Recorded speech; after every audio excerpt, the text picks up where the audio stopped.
Assalamualaikum anak-anak kelas 5A yang cantik dan solihah. Kembali lagi dengan Bu Ida, mahasiswi PPL dari IAIN Kudus. Bagaimana kabar anak-anak di rumah? Ibu harap kalian tetap semangat dan tetap jaga kesehatan. Hari ini kita akan belajar bersama-sama pada tema 1, organ gerak hewan dan manusia, subtema 2, manusia dan lingkungan, pembelajaran 3 pada muatan IPS, bahasa Indonesia, dan PPKN. Nah, sekarang disiapkan LKS-nya dan dibuka halaman 50. Anak-anak sudah siap belajar?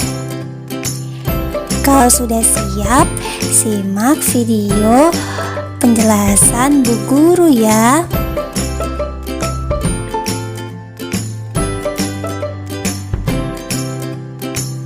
Anak-anak tahu tidak kalau Indonesia itu beragam?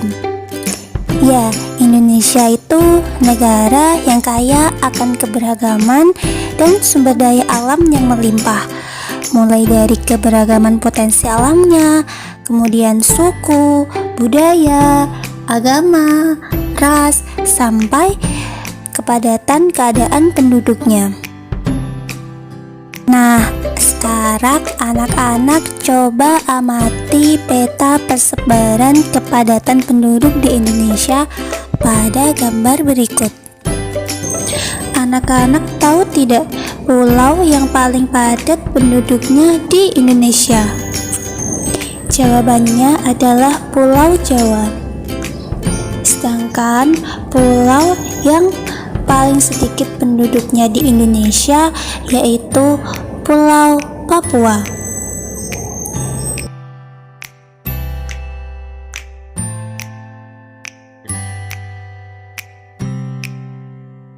Pulau Jawa dan Bali.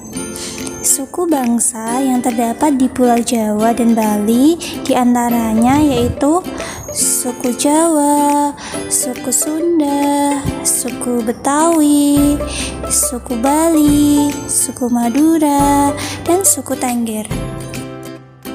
Suku bangsa yang terdapat di Pulau Sumatera diantaranya yaitu suku Aceh, suku Batak, suku Gayo, suku Melayu, suku Minangkabau, dan suku Nias.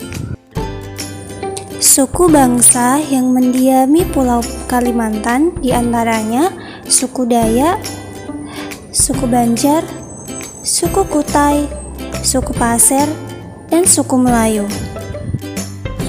Pulau Sulawesi.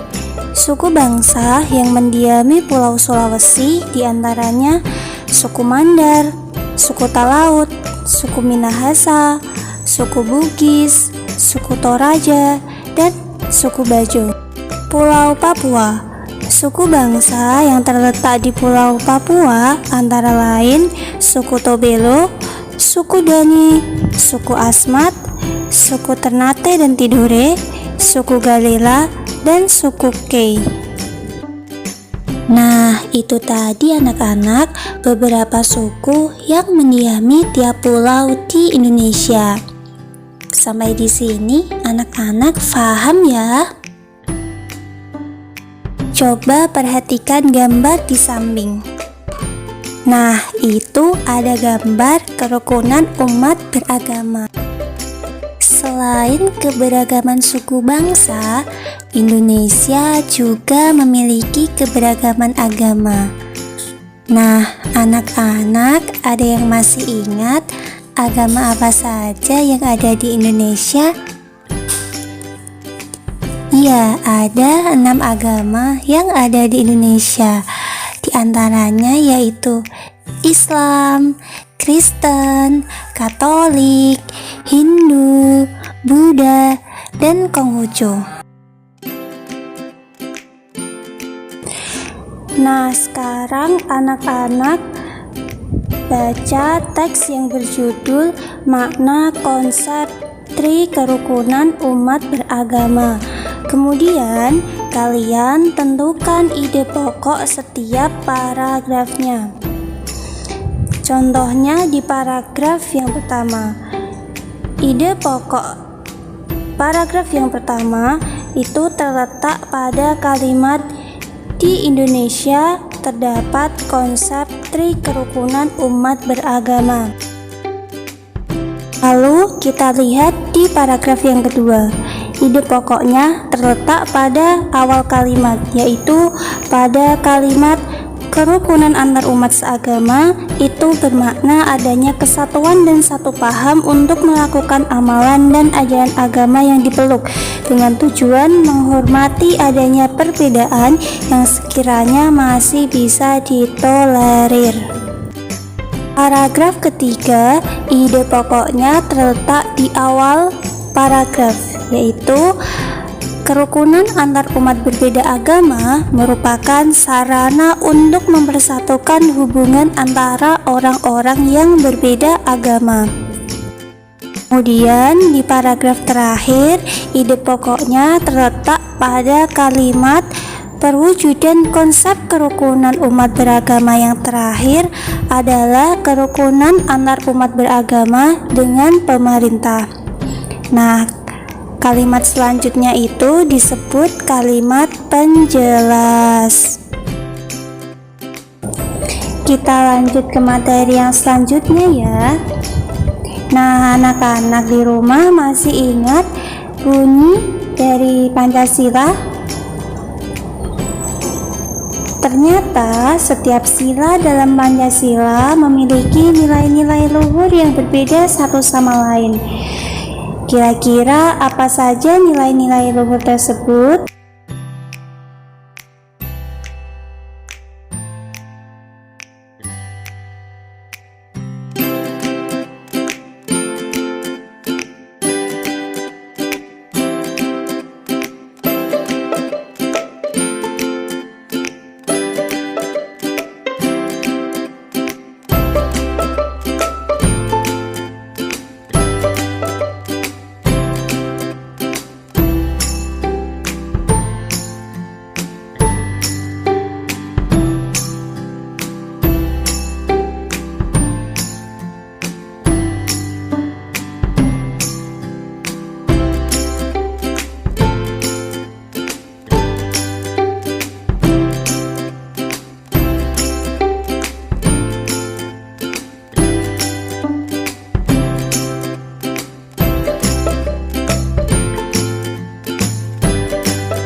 Nah, itu tadi adalah nilai-nilai luhur yang terkandung dalam setiap sila dari Pancasila. Yang selanjutnya ada beberapa contoh perilaku yang tidak mencerminkan nilai-nilai Pancasila.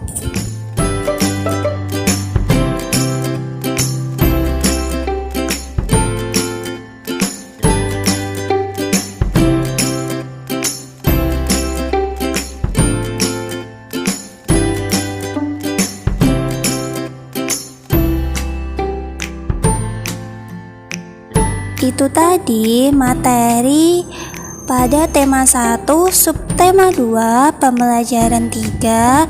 Semoga video pembelajaran ini bermanfaat dan sampai jumpa lagi di video pembelajaran selanjutnya.